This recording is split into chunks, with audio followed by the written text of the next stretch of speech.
Di antara keutamaan berdakwah adalah dakwah merupakan sebab seorang tegar di atas agama.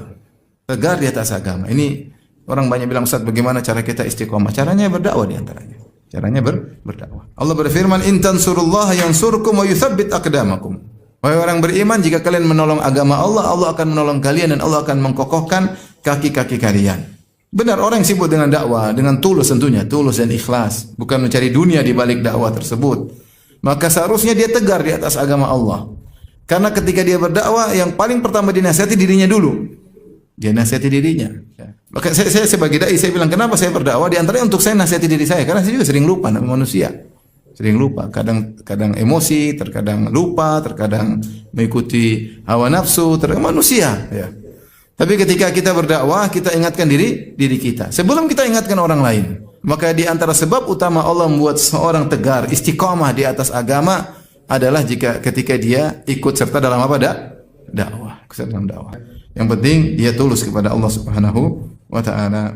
Dan ini kita lihat kenyataan bagaimana para ulama mereka tegar ya, yang mereka telah para ulama kibar yang mereka telah menghabiskan umur mereka untuk menyebarkan ilmu, mereka tegar kokoh ya dengan berbagai macam badai fitnah, mereka tegar di atas jalan Allah Subhanahu wa taala. Lihatlah Imam Ahmad bin Hanbal ya, yang dikatakan menghafal 1 juta hadis, yang waktunya dihabiskan untuk ilmu.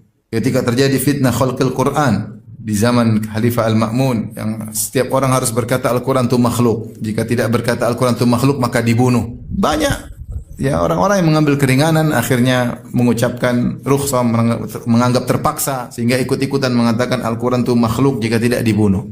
Imam Ahmad tidak, dia tegar, tetap dia mengatakan Al-Quran ghairu makhluk. Al-Quran firman Allah dan bukan makhluk. Dia tidak mau ikuti keinginan penguasa ketika itu, yaitu yang dipengaruhi oleh orang-orang Mu'tazilah.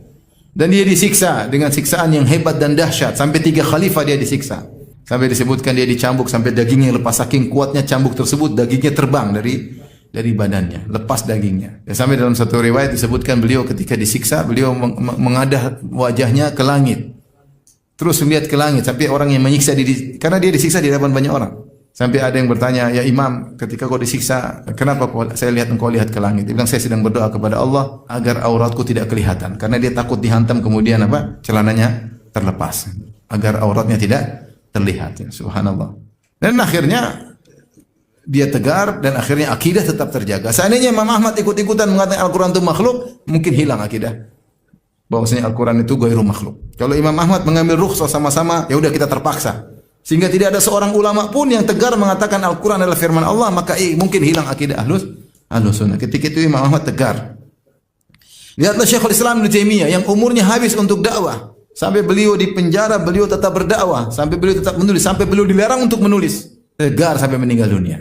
Sampai ketika beliau sudah dilarang untuk menulis. Dan di antara yang menemani beliau sampai meninggal dunia, Ibnul Qayyim dalam penjara. Karena dalam penjara pun beliau tetap menyampaikan apa? Ilmu. Siapa yang tegar ketika datang pasukan Tatar ingin menyerang kaum muslimin? Siapa yang datang kepada para penguasa untuk menegarkan mereka bahwasanya kita bakalan menang? Ibnu Taimiyah.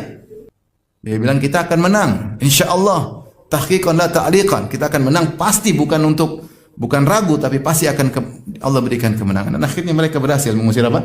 Tatar. Ibnu Taimiyah rahimahullahu taala. Dan beliau tidak peduli dengan perkataan manusia. Beliau tetap menulis membantah. Kalau kita baca tulisan Ibnu Taimiyah, hampir semua isinya apa? Bantahan. Falasifah Yunani dia bantah, Yahudi dia bantah, Nasara dia bantah dalam kitabnya Al-Jawabus Sahih 6 jilid dia bantah Nasara. Syiah dia bantah dalam kitab Minhajus Sunnah Nabawiyah 9 jilid dia bantah. Mutakallimin dia bantah dalam berbagai macam buku. Banyak dia bantah. Ta'arudul aql wan naql, kalau enggak salah 11 jilid dia bantah. Bantah, Sufiyah dia bantah, bantah semua. Selain fatwa-fatwa tentang fikih, tentang tafsir, luar biasa.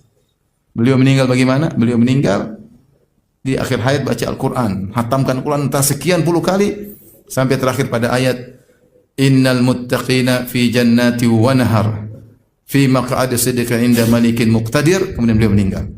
Akhir dari surat Al-Qamar.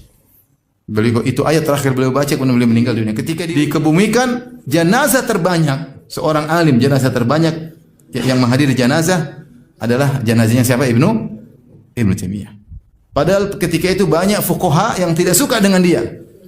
Tapi yang paling banyak menghadiri jenazah Ibn Taimiyah. Sampai para ulama mengatakan Imam Ahmad ketika itu dimuliakan oleh penguasa. Ibn Taimiyah tidak. Meskipun tidak dimuliakan oleh penguasa, meskipun penasihat-penasihat raja membenci Ibn Taimiyah, tetap yang menghadiri jenazah dia yang terbanyak. Allah muliakan beliau rahimahullahu taala. Tentunya beliau tidak langsung punya kekurangan-kekurangan, tapi secara global beliau orang yang tegar sampai di akhir apa? Akhir hayat. Di antaranya Pak, berdakwah karena Allah Subhanahu wa taala. Meskipun orang-orang marah, bukankah di antara kemuliaan dalam hadis kata Rasulullah sallallahu man iltamasa ridallah bi sakhatin nas radhiyallahu anhu ardan nas anhu. Siapa yang mencari keridhaan Allah dengan kemarahan manusia, Allah akan ridha kepadanya. Dan Allah akan buat manusia ridha kepadanya. Bukan sebaliknya, mencari keridhaan manusia dengan kemurkaan apa? Allah. Gara-gara mempertahankan followers, gara-gara mempertahankan viewers, akhirnya main-main dengan syariat Allah, ya, demi untuk menjaga ya, kedudukan di hati manusia.